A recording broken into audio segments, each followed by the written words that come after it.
There's a river in Wallachia that still carries her name, even though almost nobody agrees on what her actual name was. Locals call it Raul Doamne, the Lady's River.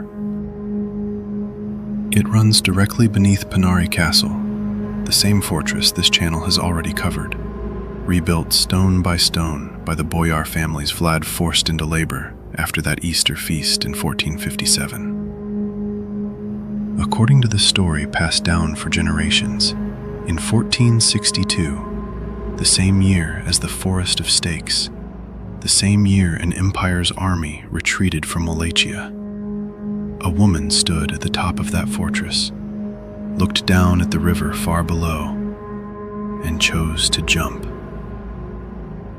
Not because she was pushed, not because she fell, because the alternative, by every account of what awaited a noblewoman captured by an advancing army, was very likely worse. We don't know her name with any real certainty. Some later accounts call her Vlad's wife. Others aren't even sure of that much. What we do know is that a river changed its name because of what allegedly happened on that cliff. And that name has survived 500 years, long after almost everything else about her was forgotten. This is the story of the Siege of Poenari, the quiet, largely undocumented tragedy sitting in the shadow of Vlad's most famous victory. To place this correctly, you have to remember what else was happening in Wallachia in 1462. This channel's first episode covered it: the scorched earth retreat, the night raid on Mehmed's camp, the forest of impaled bodies that made the Ottoman army withdraw. That victory is the part of 1462 everyone remembers. But wars don't stop just because one army retreats. Ottoman forces regrouped, probed for weaknesses, looked for targets Vlad couldn't defend everywhere at once.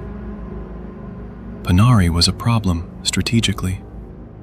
It was one of Vlad's most important strongholds, remote, difficult to reach, perched on a cliff above the Argus River, rebuilt at enormous human cost only a few years earlier. But important and well garrisoned aren't the same thing.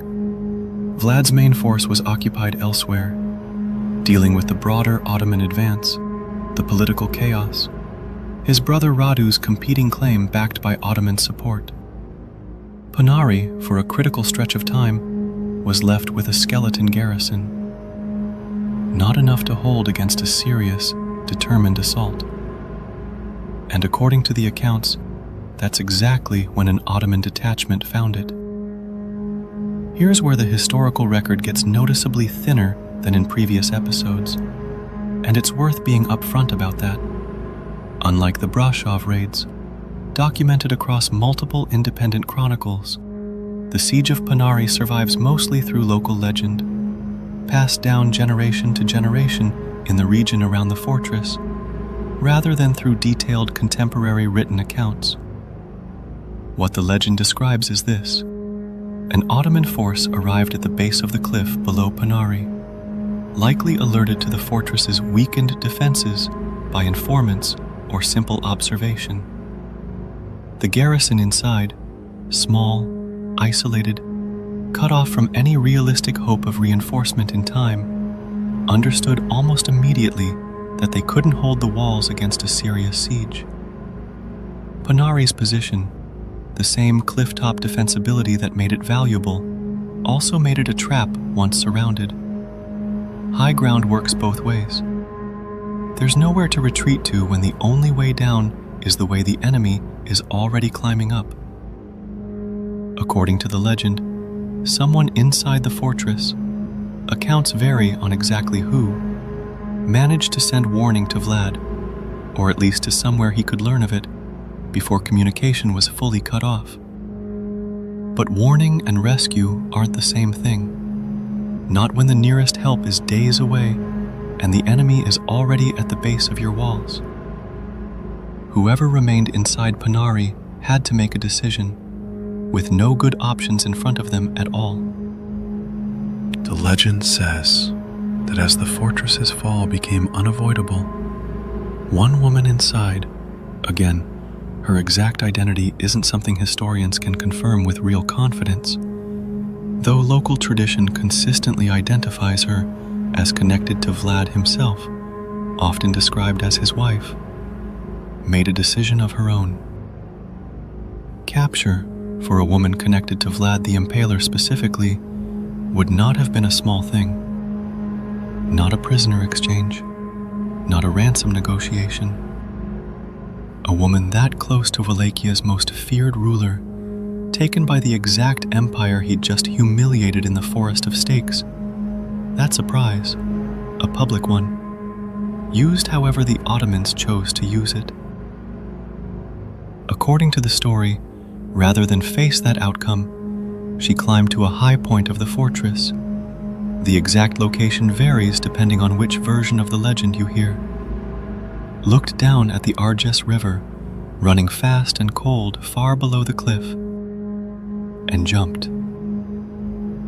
Some versions of the legend add that she spoke words before she did it, a declaration that she would rather give her body to the river than to the enemy.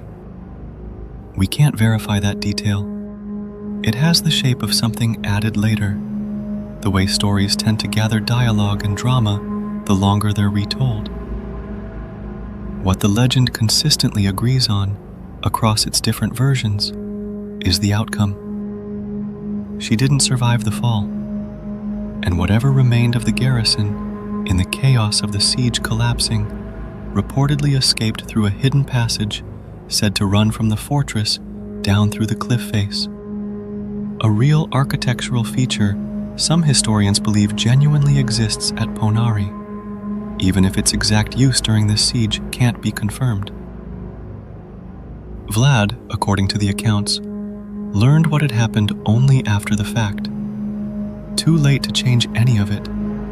Too late even to properly confirm most of the details historians would still be debating 5 centuries later. Here's what's strange about this story, compared to almost everything else this channel has covered. The Forest of Stakes has physical, documented aftermath. Chronicles from multiple empires describing it. The Brashov raid has independent corroboration. Even the Naples tomb theory has an actual physical location researchers are still investigating. The siege of Poenari has a river's name. That's most of what survived in terms of hard evidence. A body of water that local people for 500 years have called Raoul Duamne, the Lady's River. Historians are genuinely divided on how literally to take the rest of the story. Some treat it as substantially accurate, just thinly documented because it happened during a chaotic, poorly recorded siege in a remote location. Others suspect it's closer to folklore, a dramatic legend that grew up around a real but much less specific tragedy, the way oral tradition tends to sharpen vague losses into vivid, memorable stories over generations. What's harder to dismiss is the persistence of the name itself. Rivers don't typically get renamed for stories nobody believed even a little. And there's something worth sitting with here, beyond just the historical uncertainty. This channel has now covered a bowyer's daughter who spent her life managing her father's most dangerous secret. A woman connected to Vlad through captivity and marriage, rebuilding a life inside the very family that imprisoned him. And now, possibly, a woman who chose a river over capture, in a siege barely anyone thought to write down properly at the time. Vlad's story gets told in stakes and armies and empires retreating. The women around him mostly survive, if they survive in the historical record at all, as a single detail. A name half remembered. A river. So what do we actually have at the end of this one? Less certainty than any episode so far, honestly. No independent chronicle confirming the exact details. No physical site currently being excavated the way Naples is. Just a legend, a cliff, and a river that has carried the same name for 5 centuries. But also, maybe, something worth remembering, regardless of how much of it is verified fact versus folklore grown up around a real loss.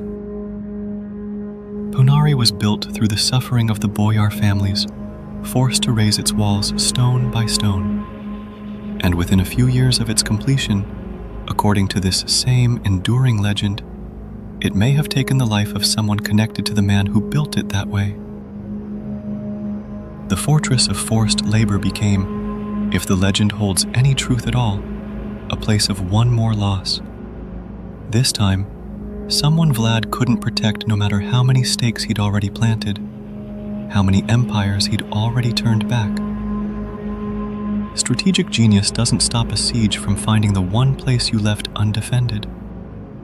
And no reputation for terror, however effective against invading armies, could reach fast enough to save whoever was actually standing on that cliff when the choice came down to a river or an enemy. Every week, this channel goes back into the true history behind the legend the world calls Dracula. The forest that made an empire retreat. The grave still debated 500 years later. The feast that became a reckoning. The ally who manufactured a monster. The raid that gave that monster its face. And now, a river that still carries a name nobody can fully confirm, and nobody has been willing to take back. Subscribe if a name is enough proof for you, even without the rest of the story confirmed. We'll see you in the next Chronicle.